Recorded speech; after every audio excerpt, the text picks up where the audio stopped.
खर्चा हो जाएगा। चल ठीक है ना, तेरे को जब भी चाहिए रहेगा मेरे को बोल देना। पेमेंट के टाइम आएगा तो कुछ तेरा उधर का मिले।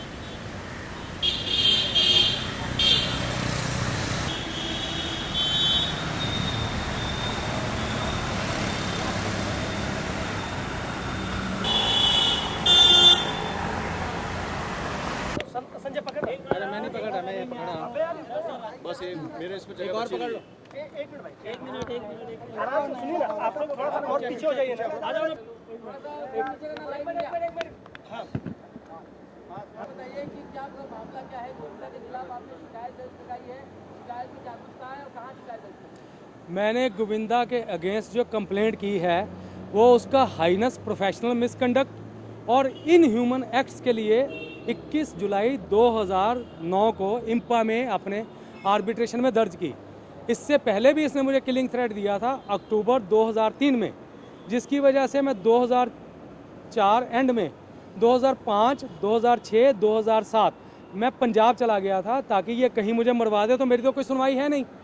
तो अभी इसने पहले भी बीच में भी इसने मुझे हरासमेंट किया और जब किलिंग थ्रेट दिया उसके बाद इसने मेरी फैमिली आपको मालूम है औरतें और बच्चे तो इनसिक्योर होते हैं, छोटे छोटे बच्चे, इसने मेरी फैमिली को भी मुझसे आइसोलेट कर दिया 2004 में, जिसकी वजह से मैं पंजाब चला गया कि ये मैं तो अकेला रह गया हूँ, कहीं मुझे मरवा ही दिया। तो बच्चे तो इनसिक्योर आई हैं और इसका प्रोफेशनल मिसकंडक्ट तो दुनिया को मालूम है ही है। और मैं ये बात एक सबसे पहले बोल दूँ कि अगर कोई भी व्यक्ति इसके साथ मेरा ओपन पब्लिक डिबेट करवाना चाहे, मैं करने के लिए तैयार हूँ। और अगर मेरा कोई दोष हो तो मुझे फांसी पे लटका दीजिए, और अगर इसका दोष हो तो जैसे मैं 3 साल एनफोर्स्ड एग्जाइल में गया, इसको भी 3 साल विरार में भेज दिया जाएगा, ये भी 3 साल विरार में रहे। ये बताइए ताज़ा मामला क्या है? ताज़ा मामला यही है कि कंप्लेंट की सुनवाई चल रही थी। जो कंप्लेंट मतलब इम्पा में है इसके हाइनेस प्रोफेशनल मिसकंडक्ट और मतलब क्या नाम अपना इनह्यूमन एक्ट्स की, जिसमें दिल लगा के देखो मेरी फिल्म जो इसने बंद भी कर दी उसमें भी है। इसको इसने 4 बार कॉपी लिया, कंप्लेंट की कॉपी लिया, और इम्पा ने इसकी फैसिलिटी के मुताबिक डेट रखा जिसमें 8वीं 9वीं मीटिंग में ये आया। और जब मीटिंग में सुनवाई चल रही थी ये झूठ पे झूठ बोल रहा था, तो मैंने इतना ही बोला, मैंने कहा जी कि मैं कभी झूठ नहीं बोलता, मेरा अक्षर अक्षर सच है। इस व्यक्ति ने मेरी सांसें नहीं छीन सका ये, बाकी इसने मुझसे सब कुछ छीन लिया। तो ये एकदम भड़क के बोलता है कि मैं तो तुम्हारी सांसें भी छीन लूँगा, मैं सांसें भी छीन लूँगा, मैं ज़िंदा नहीं रहने दूंगा। और इसने जो टेबल पे जो बॉटल पड़ी हुई थी पानी की, इसने बॉटल उठा के मारने की कोशिश की। इम्पा के जो कमेटी मेंबर थे उन्होंने इसको रोका, पकड़ा इसको, जिनमें से एक को तो हार्ट की मतलब प्रॉब्लम भी है, एक इम्पा मेंबर को। मैं तो बोलता हूँ ऐसी कंप्लेंट आए करे आदमी, क्योंकि जहाँ ऐसी रिस्क आ जाए, रिस्क फैक्टर जहाँ जुड़ जाए, क्योंकि किसी को अनएक्सपेक्टेड था कि ये आदमी यहाँ भी ऐसा मिसकंडक्ट कर सकता है, तो इसको रोका। और ये इसने फिर सैंडविच की प्लेट मेरे ऊपर उठा के मारी और इसने मुझे बोला कि मैं ज़िंदा रहने ही नहीं दूंगा तुमको, मतलब इस तरह का बहुत कुछ गंदी गंदी गालियाँ दी। क्योंकि इससे पहले मैंने इसको बोला था, इसके लिए बोला था कि ये तो मुझे माँ बहन की गंदी गंदी गालियाँ देता रहता था, लेकिन फिर मैं चुप रहता था। तो इसको उन्होंने बोला आप बाहर बैठिए, मैं बाहर जाके बैठ गया और 15-20 मिनट जो भी टाइम था इन्होंने इसको शांत किया। उसके बाद उन्होंने इसको ह्यूमन चेन बना के मुझसे मतलब दूर रख के इसको निकाला बाहर के कहीं फिर मेरे पे झपटना पड़े। जब ये निकल गया तो मैंने इम्पा से बोला जाके, मैंने कहा जी मेरी सिक्योरिटी क्या है, मैं अकेला आदमी, मेरी सिक्योरिटी क्या है। उन्होंने बोला जी आप पुलिस में कंप्लेंट दर्ज कीजिए। ये इसी 24 अगस्त की बात कर रहा हूँ, 2:30 बजे मीटिंग थी, ये लेट ही आया था थोड़ा। तो मैंने जाके 5:30 बजे खार पुलिस स्टेशन में जो लगता था वहाँ इसकी मतलब क्या नाम अपना किलिंग थ्रेट्स की जो इसने इंसिडेंट किए, मैंने वो कंप्लेंट जाके वहाँ दर्ज कर दिया 5:30 बजे। बात जहाँ तक है, जब सहारा टीवी पर मेरा इंटरव्यू हुआ था, राजीव बजाज ले रहे थे, तो उन्होंने बोला आपका वो साला है। मैंने हाथ जोड़ के कान पकड़ के बोला था, नाक रगड़ के बोल रहा हूँ, ऐसे साले किसी को भगवान 50,000 जन्म क्या 5 लाख जन्म ना दे। क्यों ऐसा क्यों? जिस आदमी में इंसानियत नहीं है। ये पिक्चर शुरू करने से पहले मैंने कहा भाई तू माँ बहन की कसमें खा के, माँ की कसमें खा के झूठ बोलता है, चल वैष्णो देवी। जो आदमी वैष्णो माता पे जाके कसम खा के बोल सकता है मैं आपकी पिक्चर, मुझे इतने पैसे दे दीजिए, मैं आपकी पिक्चर 6 महीने में निकाल दूंगा। जिसको माता रानी का, वैष्णो माता का खौफ नहीं है, उस आदमी के ऊपर ट्रस्ट क्या करेंगे।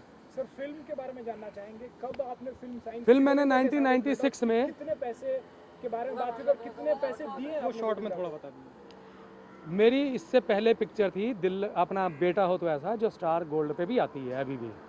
ये पिक्चर के लिए मैंने इससे बात किया कि भाई ये मेरी पिक्चर करनी है, तो ये बोला कि मैं आपसे इतने पैसे लूँगा, जो लेता था डबल इसने मांगा। इसको 11 लाख से ज़्यादा कोई साइनिंग नहीं देता था। इसने बोला 25 लाख रुपये मैं आपसे साइनिंग लूँगा और 1 करोड़ रुपया प्राइज़ लूँगा, डिस्ट्रीब्यूशन मुझे चाहिए, डिस्ट्रीब्यूशन के राइट्स मुझे चाहिए। मैंने कहा ठीक है। मैंने फाइनेंसर साहब से बोला, मैंने कहा पनेरी साहब से, मैंने कहा पनेरी साहब ये आदमी ट्रस्टवर्दी नहीं है, इसके साथ पिक्चर हम लोग नहीं करते, किसी और के साथ करते हैं। उन्होंने बोला जी मैं आपने तो इसके साथ 1 पिक्चर बनाई है, मैंने तो इसके साथ 3 पिक्चर की है, मैं संभाल लूँगा। मैंने कहा ठीक है। उसके बाद इस आदमी ने लंदन शूटिंग में, इसने 50 दिन का, इसने वैष्णो माता पे जाकर कसम खाई, मैं 50 दिन की शूटिंग में आपकी पिक्चर 6 महीने में फर्स्ट कॉपी बाहर कर दूंगा। वैष्णो माता पे इसने जाकर कसम खा ली। हमने इसको पैसे दे दिए, जो भी हमारे part of liability, 25 lakh signing amount दे दिया। इसके बाद इसको कोई पैसा देना नहीं था। ये वैष्णो अपना लंदन शूटिंग में भी इसने 10,000 पाउंड हम लोगों से लिया। फाइनेंसर ने डायरेक्ट पेमेंट कर रहे थे, मैंने पैसे को हाथ भी नहीं लगाया वहाँ भी।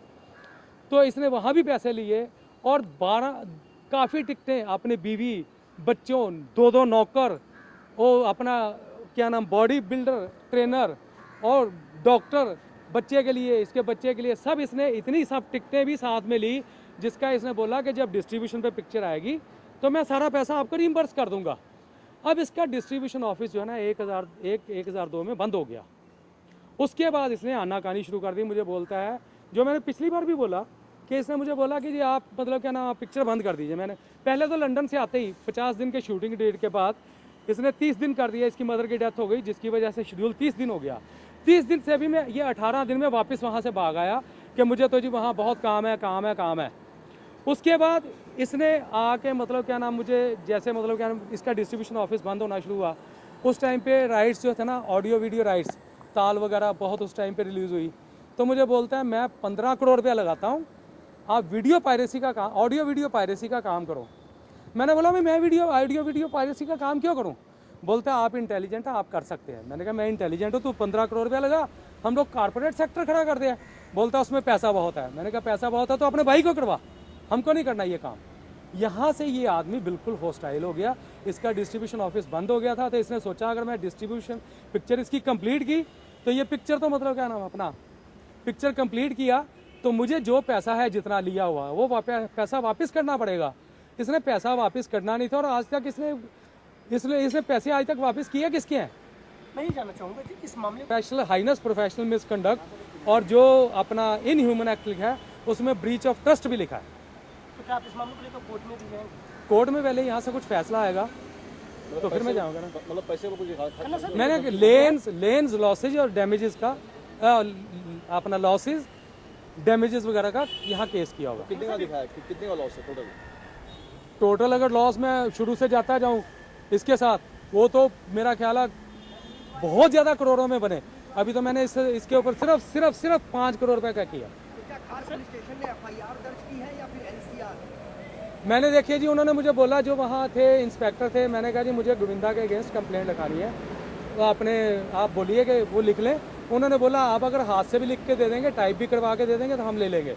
तो मैंने हाथ से लिखा पहले, फिर मैं ज़ेरॉक्स निकलवाने के लिए बाहर गया तो वहाँ मैंने जाके टाइप करवा के कंप्लेंट 5:30 बजे दर्ज कर दी।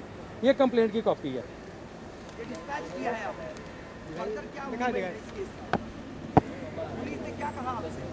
पुलिस ने कुछ नहीं, पुलिस ने कंप्लेंट ले ली। पुलिस ने तो आगे तो प्रोसीजर जो उनका होगा, जो प्रोसीजर होगा वो है ना उनका प्रोसीजर।